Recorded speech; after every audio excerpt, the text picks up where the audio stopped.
Hello and welcome to Unequal Sequel Extra. I was literally about to do your extra bit for you. And that would have been the first time ever that I'd be like, oh, there's a person that normally does that for me. And that's you your did do job. it once when we swapped. I've done it. We've swapped a couple of times. I think there's maybe 3 or 4 I can think of. We definitely swapped for, was it Aquaman or Chicken Run? Chicken One Run of the ones when I you was were in in Canada. Canada. Yeah, we swapped. But that's we've it, also I think. we've also swapped. I think when I saw No Deal to Die, No Diet to Die. You know that one? Yeah. Because you didn't see Oh, it. did you do the extra then, though? Yeah, I think we swapped over okay. because I was trying to be the Mark mode. And also the Grindel, the last Fantastic Beast one as well, you didn't see and I saw. Oh, okay. So I think Again, I can't remember if we swapped the extras. Well, to be fair, Rich, we are now about 140 into these extra episodes. And Which isn't bad considering we didn't ever plan to do any. And we haven't missed one. And we review films all the time, and then we always forget what we said about those sequels when we we do come back to them. So not an excellent thing. What I would say is we don't forget, but we grow as people, and so therefore our opinions change. Or grow as critics, maybe. Well, yeah, both. I think you've got to grow as a critic to also grow as a person, right? Grow as a person and a critic. Yes, you're quite right. And I feel that puts us in good stead for today's topic. We're going to get... Dim the lights, ladies and gentlemen. We're going to get serious. I don't know why you have to dim the lights to get serious. I don't know, but it feels right. Like, I was like, does it feel sexy? not sexy, but right. Right. Welcome, everyone. Welcome to Unequal Sequel. We're the podcast that talks about sequels. This is the Friday Extra Edition. And today's episode, we found something to talk about because another week, no sequels released and no anniversaries of sequels. No. Literally nothing. Like February is so barren. I don't know if you can hear, but there is a tumbleweed, just a sequely tumbleweed, just rolling around behind me right now. But you know what is going on at the moment? What's that then? Award season. Oh yeah, but then sequels don't win awards, do they? Quite famously, don't win awards. They don't. So what are we doing today, Rich? What we're doing today is, and this may be slightly shoehorned, we are picking our movies, our sequels that we think should have got an Oscar nomination but didn't for Best Picture. Now try and put that in a really clever title of an episode that I can fill in.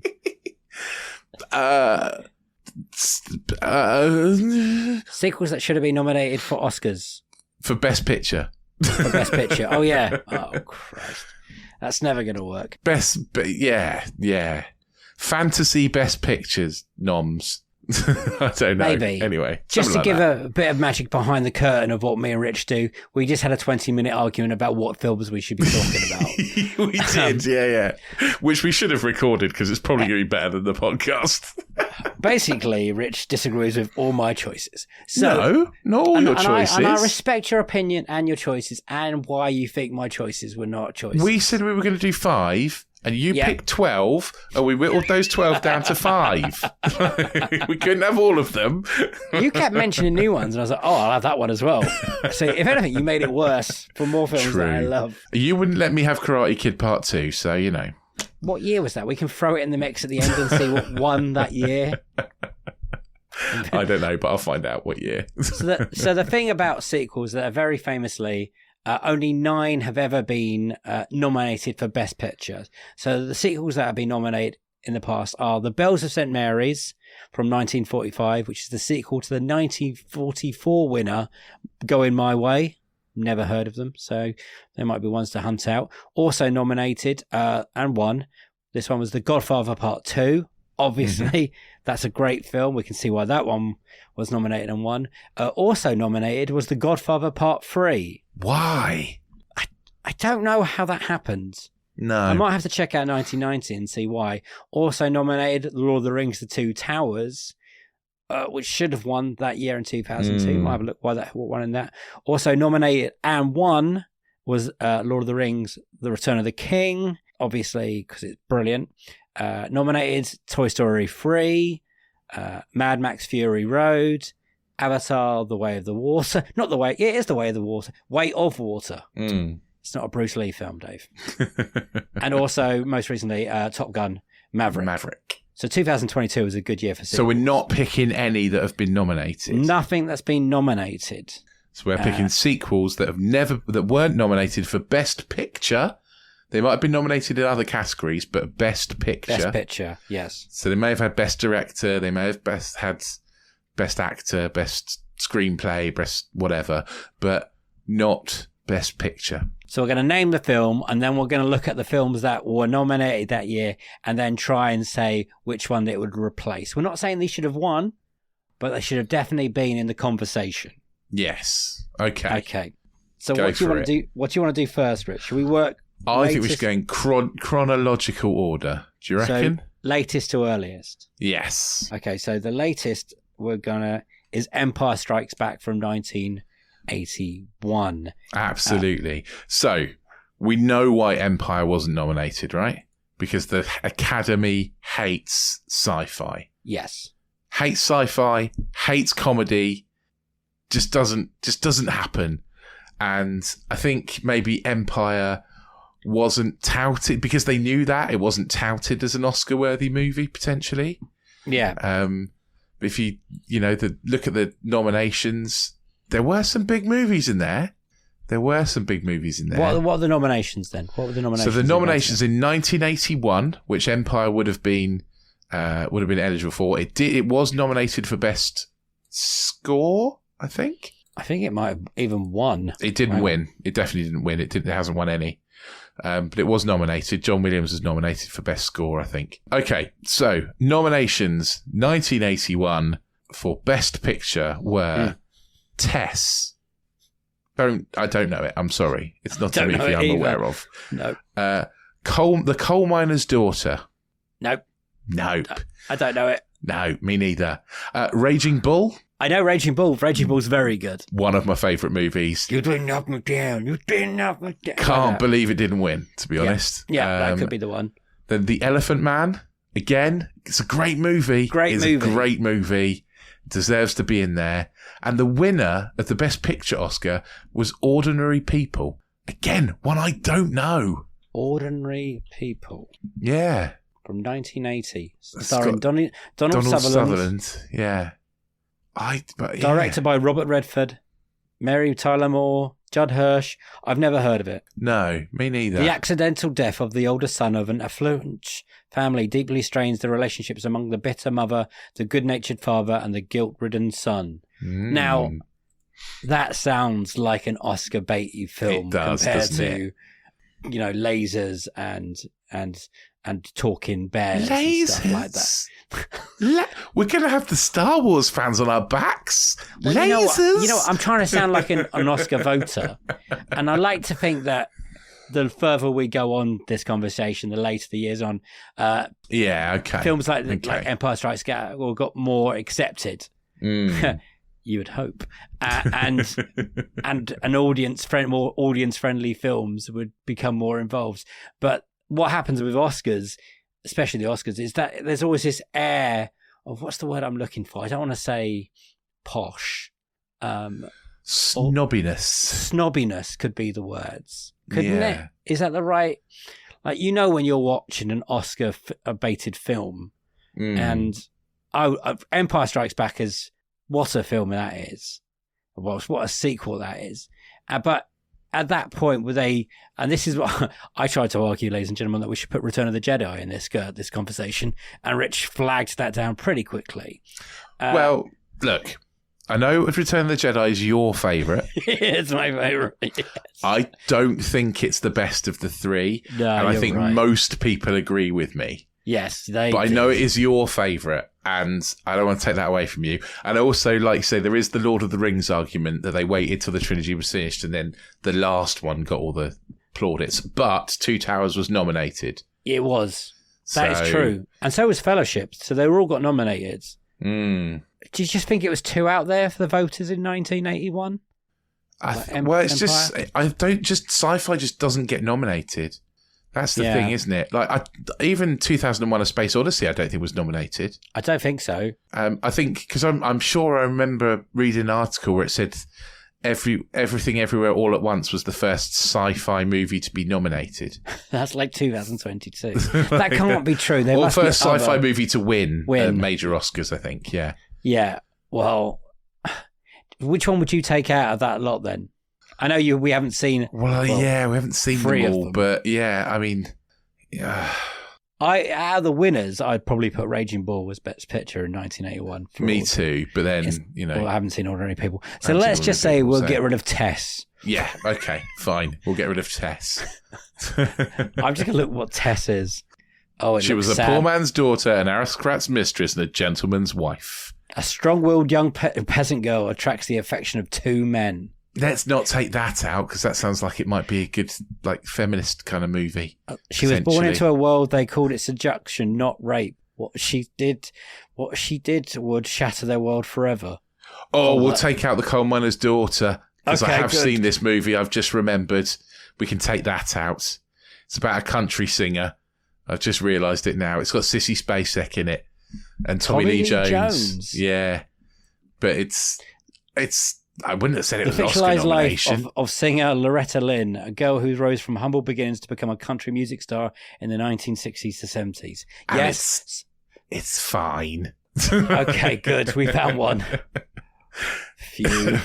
I have seen that. I mean, Tess sounds an absolute horrid film to try and watch, to be honest. So on that one, we're taking out Coal Miner's Daughter and we're putting in Empire Strikes Back. Yes. For a nomination, not necessarily say it's going to win, but it's in the noms. It's in the mix. It is the noms. The next year we're going to is 2009. So quite the jump. 2009, big jump. So no 90 sequels are worthy, which I think is probably fair. Well, again, arguments. The win. So we think strong year in 2009. Is it? Yeah. Okay, so the film we think should go in 2009 is quite an obvious one. And it is The Dark Knight. It is The Dark Knight. I mean, come on. What films have we got? So, the nominations in 2009, pretty strong. We've got The Reader. Okay. Yeah. Is that is the Kate Winslet one? Yeah. Is that The Reader? Yeah. The Anthony Minghella one. Yeah. Yeah. It's fine. It's fine. We've got Milk, which is the Sean Penn film. Sean Penn film. Again, I think it's a good movie. It's definitely an Oscar-y movie. Yeah. Then we've got Frost Nixon. Which has two good performances in it. Two very good performances in it. But it's a very Ron Howard film. I love it. Of course I love it. Of course you do. It's two people in a room talking. Yeah, of course. Like 2 hours. And I really love David Frost. He reminds me of my gramp. So I really love that movie. But again, I think it's a very safe movie to have as an Oscar nom. Yeah. Then you've got The Curious Case of Benjamin Button. Okay. Interesting. I mean, it's a good film, but it's not one I think... Oscar noms are weird. Okay. And what won it? Slumdog Millionaire. Oh. Yeah. I don't... I mean, they're all good films. They're all good films. But Dark Knight... I genuinely think if Dark Knight should have not only been in the nominations, it should have been in there to win. I think it should have been the winner, Rich. Yeah, I agree. I mean, they're all fine films. I saw Slumdog Millionaire. I watched all these films actually this year in 2009, which is weird for me because I don't normally get around to watching all of these kind of films. No. And I remember really liking Slumdog Millionaire. I really loved the music. I thought Dev Patel was really good. I thought it was a really good Danny Boyle film. Yeah. And it had me gripped for most of it. Yeah, but The Dark Knight is just something special. It is special. But then, is it special because of Heath Ledger's performance? He did win for Best Supporting Actor. Yeah. Is it because of his performance that it's a special movie, or is it special enough in its own right to win Best Picture or to be nominated? We're talking about nominating, aren't we? I definitely think it's good enough to be nominated. I think looking at a film like that is the craft, like the way it's shot, the music, which Hans Zimmer's score, which also is that the Joker, the sound that comes in. Yeah. The new technology they used as well. Exactly. It should have been applauded for just that as It well. should have Like been recognised, IMAX, yeah. it was taking the next step in filmmaking, and I think Christopher Nolan must have been nominated as well. Supporting actor, animated film, art direction, cinematography. I don't know if he was, He was not even nominated. No, I don't think he was. This is just before. So the year after this, they opened it up more, and they could have had more nominations. So at the moment, there's only 5, right, or 6? 5. Yeah. So I think it goes up to 7 or 9. I can't remember. We'll find out. It would definitely have been in there then, wouldn't it? So I think it definitely was, and I think there was a bit of an outcry after this saying audiences are changing a bit as well, and if you want the Oscars and the awards to kind of be more relevant, then they're going to have to start looking at these kind of films, like the superhero films as well. These audience-friendly films, maybe is a good way of putting it. Because you look at those kind of films, and you look at the films in 1981, they're not going to be everyone's cup of tea. You're not going to want to sit down and watch The Curious Case of Benjamin Button multiple times, are you? It's not. But I can sit and watch The Dark Knight, I reckon, every 6 months, and it'd still be brilliant. Yeah, true. So what would we take out? I would take out the Reader, I think. That would be my choice as well, I think. Sean Penn is very good in Milk. Yeah. And I think the Reader, Kate Winslet's very good in it, I think Ray Fiennes is in it as well. Ray Fiennes in it. But there's nothing else memorable about it. It's a true story, isn't it? It's autobiographical. It's a true story, so it ticks that box for the. And it's it's got Nazis in it, and people like the Nazis. They love the Nazis. I mean, people like movies about Nazis. Let me rephrase that. People don't like the Nazis. I mean, some people do. Oh God, stop! Oh God, I'm stopping now. But there's inappropriate age relationship. Like teenage boy, older woman kind of thing. I don't know. I personally, that's the one that stood out to me that could. It's the one that agreed. So we probably come out to take out of what year are we now? 2009. 2009, and also it was only released in like January 2009. So really? Was it? It seems like it was proper Oscar bait. Yes, Oscar films are always pretty much, if you want them, is released between December and end of February. That is the hot ticket months. If you get them there, you're good. If you get before that, you get forgotten, it seems. Like early in the year, April. Yes. So what I'm trying to say is it's also a Weinstein movie, so that can also help it get in the bin. Yeah. Right. Okay, agreed. Good. Okay, so the Reader's gone. Okay, what's next? Next, we've got 2 films from the same year, apparently. Okay. Which is Paddington 2. Let's do that one first. Yeah. Paddington 2. Yeah. And what year is it? 2018, I think. Okay, so this is when we expanded it, and it's not 2018. But also the same year, we've also got another sequel that year we want to put in, which is also Blade Runner 2049. Oh, we didn't plan that very well, did we? We might pick another one in a second, just to... Okay, all right. This is an interesting one, because there's some decent movies in here. So this is when they expanded and put more nominations to try and give everyone more of a go. So and looking at it, 9 it does nominations. feel like that. Yes. Yeah, 9 nominations 2018. Still none of them sequels. So we've got Denis Villeneuve's Blade Runner 2049 that we want to put in, and also quite possibly the best sequel ever made, Paddington 2. The nominations in 2018 are very strong. So we've got, I think there's some weak ones in there. Yeah, maybe 1, 2. Okay, so we have The Shape of Water, Guillermo del Toro's Shape of Water. Yeah. We have got Phantom Thread, Paul Thomas Anderson. Great film. We've got The Post, the Steven Spielberg movie The Post, which I like. I knew this is going to come talky. Yeah. Yeah. We've got Darkest Hour. That's the Churchill film, right? The Churchill film, yeah. Gary Oldman won for, and he was caked in prosthetics. Yes, they love an actor in prosthetics, don't they? They do, yeah. We've got 3 billboards outside Ebbing, Missouri, which won, I think, right? I think the winner was The Shape of Water. Oh, was it? Mm-hmm. That's what it's telling me on the Oscar site. Oh, okay. I thought 3 billboards won. Call Me by Your Name, which is okay. Yeah, another well-liked movie. We've got Dunkirk, Christopher Nolan. Dunkirk. Great film. Jordan Peele's Get Out. Great film. Great film. I mean, that should have won, right?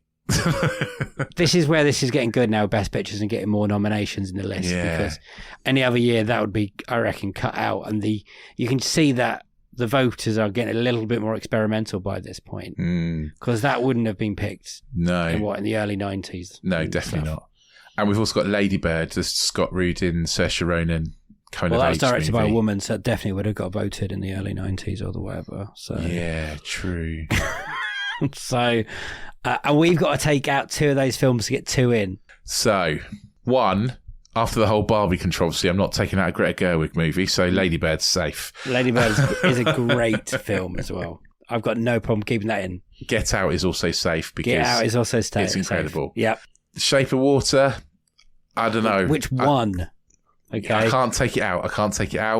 I think it's got to stay. Although I don't know. Sally Hawkins' performance is incredible.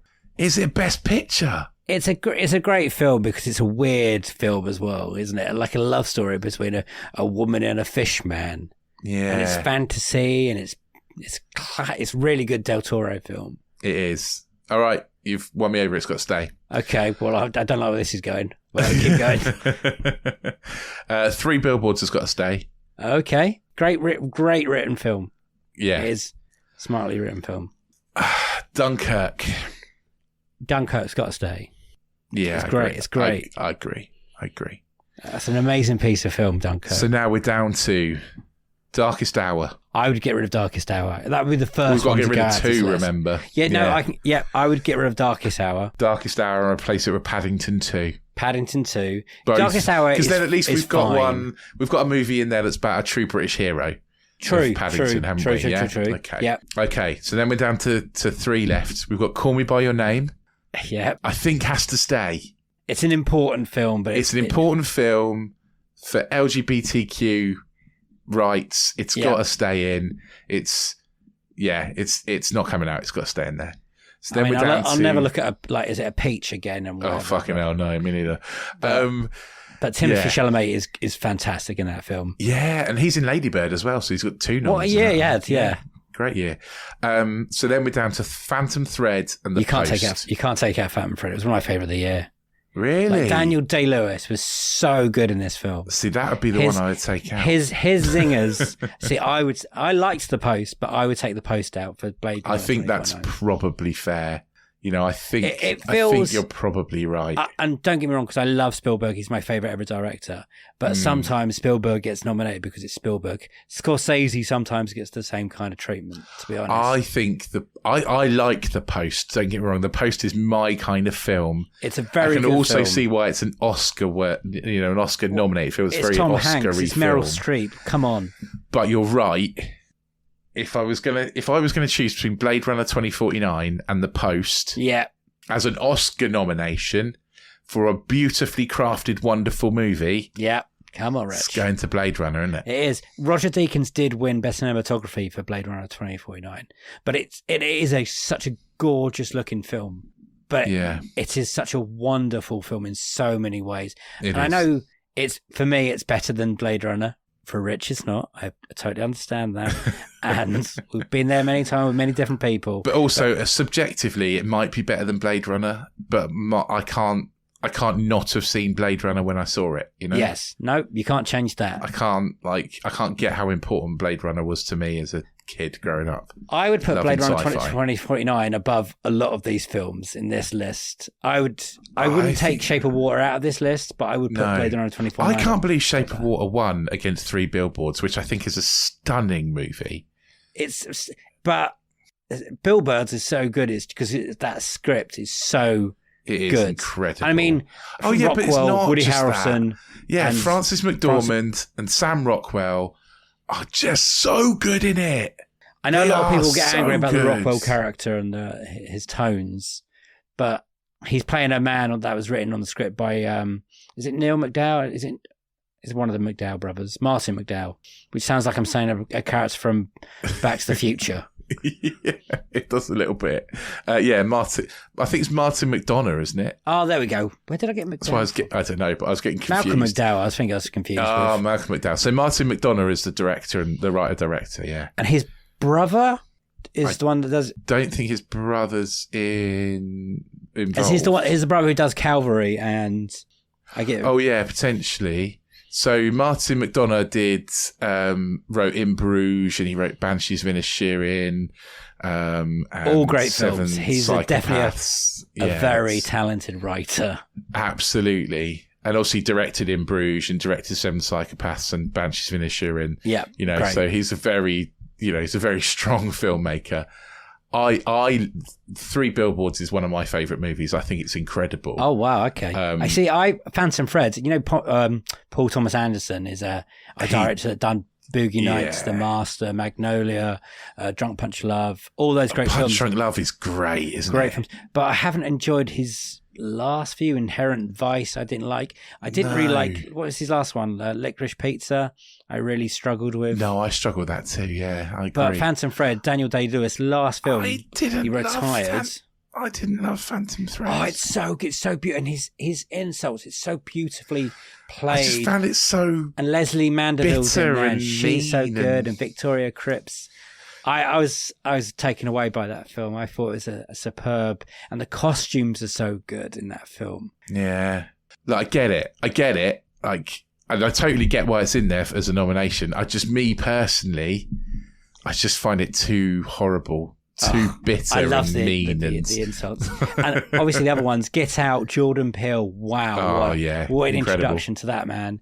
Incredible. Lady Bird, Greta Gerwig, first directional. Fucking brilliant film. Saoirse Ronan in that film.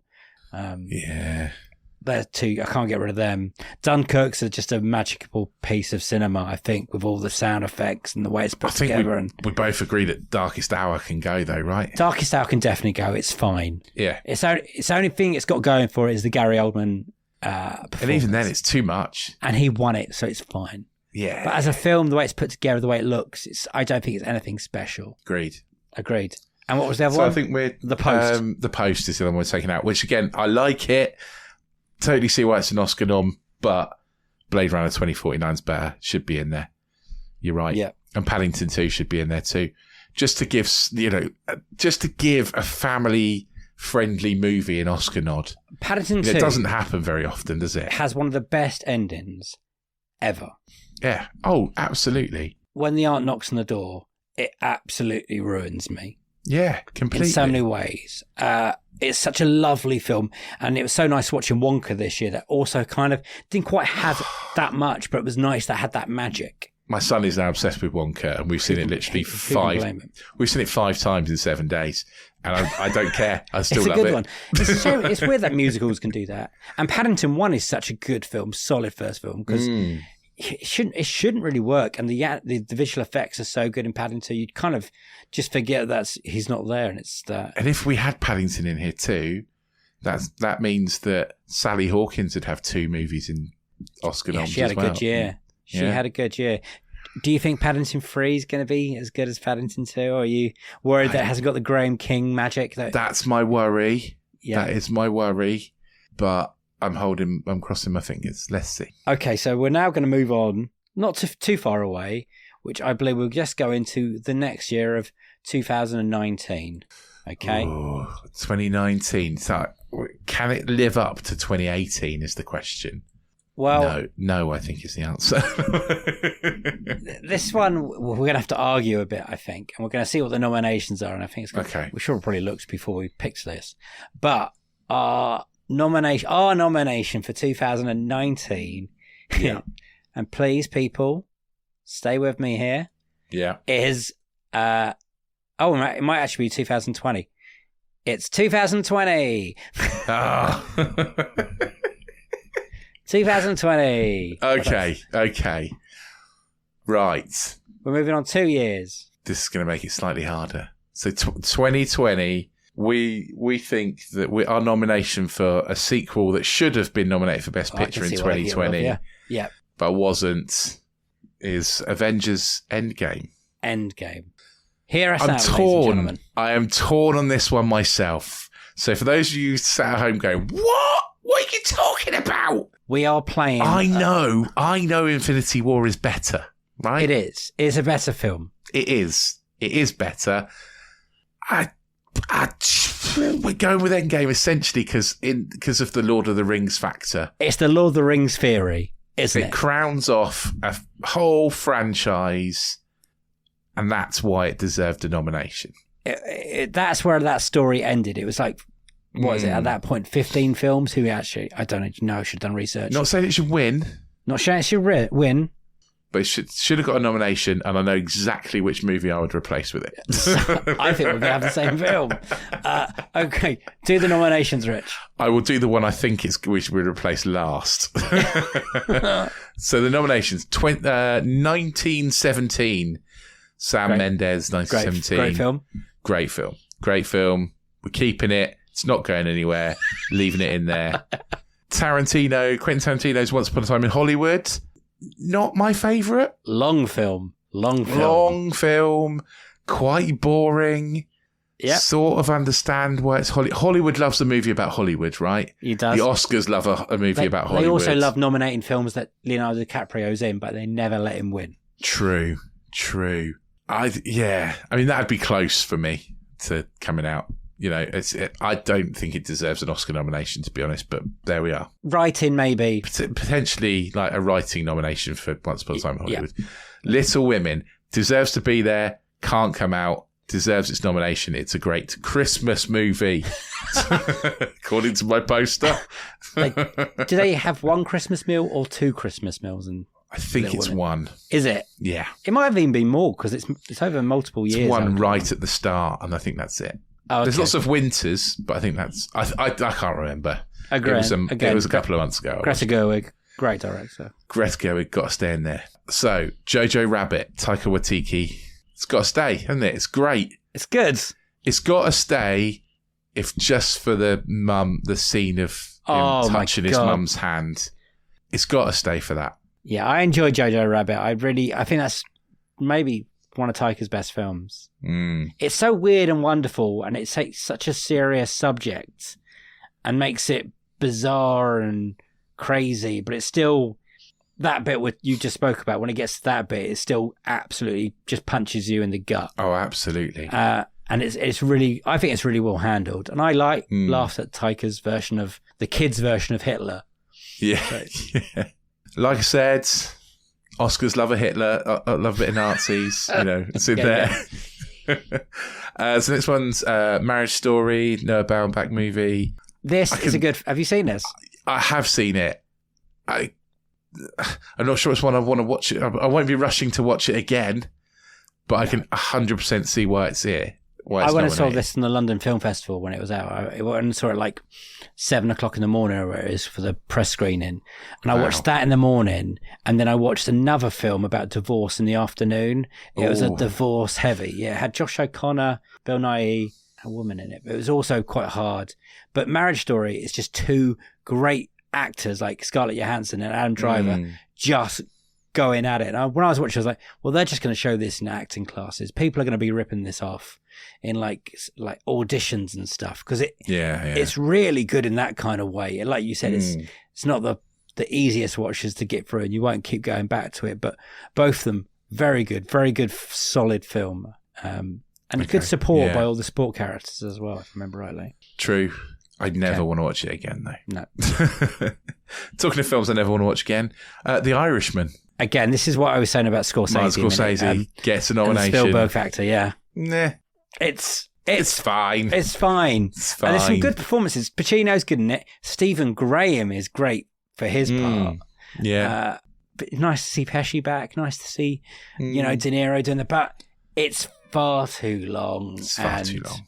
It's not... I wouldn't say this is anywhere near Scorsese's best work. No. I mean, King of Comedy and stuff is better if we're going down stuff that should have been nominated or won or whatever. That'd be one maybe that would go not in the nomination list. What else is... keep going. So, next one, which would have been my winner if I got to choose, is Ford versus Ferrari, or as we like to call it, Le Mans 66. I'm about to say what we're calling it here. Yes, it's a fantastic film. Matt Damon, Stunning Christian Bale, so good together. It's up there in my top 10, definitely. I love it. That's an audience-friendly film and an Oscar bait film wrapped up into just one brilliant film. I cried like a baby at the end. At the end? Genuinely cried. Like, I couldn't stop myself. What was it? Josh Lucas playing the bad guy at Ford. Oh, yeah, man. So good. It is a great looking film. So good, yeah. And then the eventual winner, which is Parasite. Which you watched for the first time not too long ago? I watched for the first time a few weeks ago. And I can see why people love it. I didn't love it. But, you know, I can see why. I can see why it got. There, oh, absolutely. I can see why it won. Finally, I can see why it's in down the doors. there. Yeah. And I think the one we should get rid of, which we both solidly agree on. Yes, we do. We don't even have to talk about it. Is Joker. Because it's shit, isn't it? Like, it's just not good. It's a bad version of King of Comedy that we've mentioned already. How do you think it ended up here? Was it the Joaquin Phoenix performance that? I think the one. He is good in it. The Oscars love a mental breakdown, so that gets you Oscar bait straight away. I think lots of stupid straight white men like this thing, and there's lots of stupid straight white men in the Oscar category, judging panels or whatever they call them, the Academy. I don't know. It's a weird one, isn't it? It is a really weird one for me. Like, is it like we finally give what the people want? We've put a superhero film or whatever it is, a comic book movie in there. We'll put an actual comic book movie in there then. Like Avengers Endgame. Yeah, this amazing bit of story they've been telling for so many films that finished. If you want to celebrate Endgame comic book movies, put an actual comic book movie in there. Not this crap. It was the highest grossing movie for a while until they re-released Avatar again. Yeah. But Endgame just did things that other films haven't done. Or I don't think we will see again, maybe ever, because DC are floundering with it and Marvel can't seem to get the trains back on the tracks. And it was just a special moment that they had all those storylines for so long, finished then with Robert Downey Jr.'s click of his fingers, and it's an amazing film, and it's an amazing conclusion of that phase. Is that what we're calling the Marvel bits? Phase 1, 2, whatever it was. 3? Yeah, whatever. I don't know. I'm lost already. With so many characters, and they did such a good job of juggling them all. And yes, we both agree Infinity War is a better film. Well, partially because when Thor comes down and says, "Bring me Thanos," and moments like that. Yeah, yeah. And the fact that I just love a movie where the bad guys win. Yeah. You know? But the bit when Captain America, picks up the hammer. Yeah, yeah. In a screen where people lost their fucking minds. Absolutely. It's an incredible bit. When they and look, we know it's never going to happen. Portals, we know the Academy's never going to put a fucking Marvel movie in the Oscars. Well, they did though, didn't they? They put Black Panther. Yeah. So maybe they felt like they'd done their nod to Marvel. Maybe they did. Yeah. Black Panther is a great film. It is. But if Endgame should have been in these nominations. Didn't Black Panther go up against? It lost out to the Green Book. Yes, it did, which is hilarious because it lost against that year. Sorry, I'm just going to go through it. That year in 2019. When you said we were going to talk about 2019, I was like, oh, good, because this is wild. It's got Vice, which I don't think is a very good film. No, I don't like it. Agreed. A Star Is Born is good. It's good. It's good, but it's a remake. Roma is a brilliant piece of film, but I'll never watch it again. I've never seen it. It's brilliant, but you'll never watch it again. The Favourite, which is this brilliant odd film by Yorgos Lanthimos. I didn't like it very much. I can see why it's nominated. I just didn't like it. I think Olivia Colman's great. Bohemian Rhapsody, that can fuck off. That can so fuck off. Black Klansman, Spike Lee, great film. Yeah, that should have made one. Black Panther, and then the winner, Green Book, which wild is an insulting piece of film for some people. It's just, I can imagine. Yeah, I mean everyone's good in it. Don't get me wrong, but best film, absolutely no way. No chance. And then you had Black Panther, which was like this movement, this big moment in black cinema, this black superheroes. I mean, you literally have got things. Black Klansman and Black Panther And you pick fucking Green Book? And then you got Green Book when a white man teaches a black man how to eat fried chicken, basically. And it's just written by white men as well. It's just keep that. Anyway, we went to 2020 instead. We didn't touch 2019. We went to 2020. But yeah, and only 8 as well, not 9 in 2019. Oh, really? Yeah, 9 every other year, only 8. I mean, they keep adapting it every year, and we'll see what happens. No sequel nominations in 2024. I think that's fair, to be honest. Like, what would you have? Guardians of the Galaxy 3 at this point? Well, Spider-Verse probably. Well, I was hoping with Spider-Verse again. Are they going to do the Lord of the Rings? Yeah, I hope the third one's incredible, and then that gets it. It'd be brilliant. Like in 2022, a couple of years ago, we had Avatar: The Way of Water and Top Gun: Maverick, which bloody should have won. But no sequels this year. No. Hopefully. I can't. Well, Avatar will go again, won't it? Yeah, Avatar's probably. 3, 4, 5, 6, 7. Did you want to talk about some of your honourable mentions in terms of ones that were on your list that we didn't talk about? Well, I've got loads. Shall I just go? Aliens in 1987. Yeah. Probably should have won, but we can. Rich has kept shouting at me, sci-fi films don't get nominated. He's quite right. But we picked 2. We picked 2 sci-fi that's true, films. but we picked later on ones that. Well, no, we picked Empire, which was earlier. Well, that fucking should have done. Terminator 2. I don't agree. I think Terminator 2 is a great sequel. I don't think it's an Oscar nomination in 92, did we say? 92, yeah. 1992. What would you take out in 92, though? That's the thing. Like, the nominations in 92 were, Bugsy, I suppose you could take out. The animated... Well, you're making it easy when you're just taking out the ones you would take out. Yeah. I don't know. Bugsy's pretty... But, yeah. This was the first year, right? They had an animated film get Best Film. You can't take that out. You can't take Beauty and the Beast out. After this, they actually made a category for Best Animated Movie. Yeah. So that's why we haven't mentioned, like, Toy Story 2. Yeah. You can't take Beauty and the Beast out because... It's changed the world, essentially. It changed the Oscars. And I don't think anything will beat Silence of the Lambs that year. Well, maybe Terminator 2 for me, but I would leave it in there. You can't take JFK out either. It's a long film. I've never seen but you can't take it out. Prince of Tides, though. That's a very Oscar-y movie. I don't think you can take that out either. My other one, you can just tell me, Indiana Jones and the Last Crusade from 1990, also because of the Lord of the Rings rule, which came 20 years later, or whatever it was.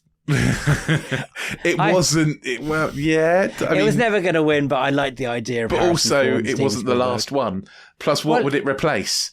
So you've got Field of Dreams, Dead Poet Society, Born on the 4th of July, My Left Foot, and then Driving Miss Daisy, which won. Again, I'm not 100% sure Driving Miss Daisy. I would say Driving Miss there. Daisy, but that's personally the one that won, for fuck's sake. Okay. How about Fast 5 in 2012, Rich? Fast 5. I think that's pushing it, honestly.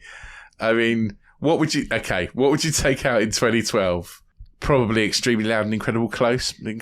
Yeah, definitely Extremely Loud and Incredibly Close. I would take The Tree of Life out, to be honest, because that is a horrible piece of film. Do you know what? I've never seen it, I don't know. It gave me a headache and it made me angry.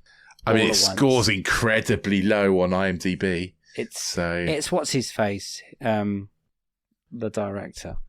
I don't know because I've never seen it, so I'm not sure who the director is. Terrence Malick. That's it. And his films are all very, very arty and don't make a lick of sense to me. Oh, it's Brad Pitt and Jessica Chastain, isn't it? Yeah, and there's dinosaurs in there and everything. Yeah. You would have picked Moneyball in that year, though. Oh God, yeah, of course I would, because Moneyball's the best movie ever made ever. You know, my other options were Logan from 2017, which didn't even get. At that point, I think Hugh Jackman should have been at least nominated for an Oscar, and he wasn't. In 2017? What would you take out in 2017? Hang on, let me get there and I'll tell you.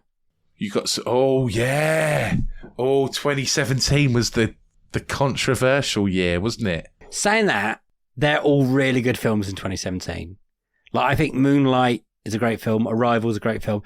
Fences, I thought... everyone was really good in Denzel Washington, Viola Davis. Yeah. They did their performance in that was incredible. Manchester by the Sea, another great movie that I never want to watch again. Yeah. Lion, I cried like a baby at the end. I haven't seen Lion, but I've heard it's very good. It broke me. La La Land, I really love. Hidden Figures is a really good film, really strong performances. Hell or High Water is a film that not enough people have watched. I've not seen that either. Oh, mate, you should watch that. Chris Pine and Ben Foster and Jeff Bridges are in it. It's so good. Modern day Western. Hacksaw Ridge is Love good. Hacksaw Ridge. Brutal. I think it's great.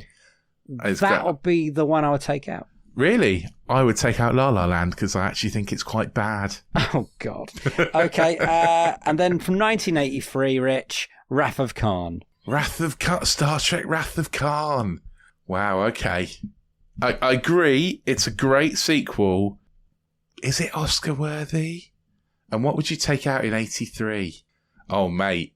There's some strong movies in 83. I wouldn't get rid of E.T., obviously. And Gandhi's good. E.T., Gandhi. The Verdict is good. Haven't seen Verdi. Haven't seen Miss. I know what Tootsie is, but I've never seen it. I've seen Tootsie. That's probably the one I'd take out. But it's so rare for a comedy to be in there. Oh, yeah. So you can't take that out. I'd want to keep it. The Verdict is a really good movie. You can't take that out. Like that's you're saying that's Paul Newman. Fine, I'm wrong that year. Fine, okay, cool. But then I don't know Missing. I've never seen Missing.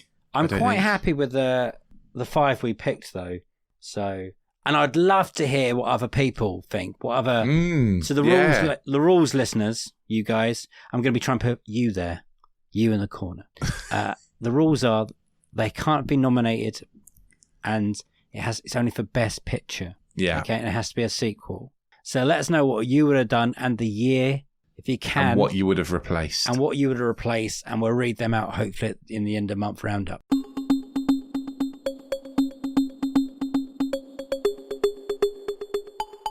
If you want to know what those are, then you're going to have to get on social media and get in touch with us. We're on all the social medias. We're at Unequal Sequel on all the things. I know Blue Sky's one's weird, but it's unequalsequel.bluesky.social or whatever it's called. You know, we're on there. We're on Blue Sky. We're on X. We're on Threads. We're on Instagram. We're on Letterboxd. We're on TikTok. Whatever the new thing is, we're on it. We're there. Just search us. We're even on YouTube, for God's sake. No, you can't see our ugly mugs. It's just the podcast, but on YouTube. Yeah. You can also get in touch if you don't do social medias, which is fine and probably very sensible. You can get in touch with us on the email. We are unequalsequel@hotmail.com. Get in touch with us there. Tell us what you thought. Whilst you're around, give us a little review. 5 stars. You know, tap us out a little review. Let us know what you thought of the podcast. It really does help other people find us. We would be incredibly grateful. Please tell your friends to come and listen. We would love that. We do have some new interview episodes coming very soon. If you are a big fan of us, then get yourself onto anotherslice.com/unequal sequel, where for just $2.99 a month, you can join our subscription service. And if you do join, you may hear us lose our actual minds as we recorded ourselves live watching Twilight Breaking Dawn Part 2. Yes. The first time we're in the room together. It's a podcast event. Of the year. Well, maybe of the decade. It's a thing. We got our friend Rich involved because essentially he looks like a vampire. So we brought him in. He twinkles in the daylight and stuff, you know. So he came along for the ride, and we recorded ourselves watching the movie. We're going to cut out all the quiet bits and stuff, so it's not, you don't have to listen for 2 hours. No, but you will hear my shrieking reactions at the baby's disgusting face and the ending. And oh my God, the ending! Don't spoil it. Yes, so that's happening midweek next week on the 14th. That'll be out, and on the 16th we are releasing an episode of our Twilight ranking. Yes.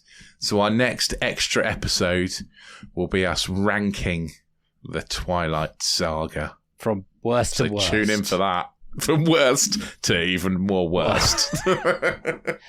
Anyway, got anything else to say? Have I skipped in again? No, I think we're done. Brilliant. Thank you everyone for listening. You are all great. New interview episodes are coming. We are annoying people. as we speak. And some people are saying, yes, we might do that. And then I have to annoy them a little bit more. Fingers crossed everything comes out. I've got nothing to say. It's a bye-bye from me, and it's a bye-bye from him. Bye! See you next week. Sequel to this week. Have a good one. Bye-bye. What do you think? Do you think we should do like the BAFTAs nominations? No. I mean, let's see how this episode does. But I'm feeling no. I thought for if we're really desperate, we should just go through best sequels that begin with letter A, and then we can go all the way through. Aliens. Done. B. Back to the Future Part 2. Done. Done. C. Not Cars 2.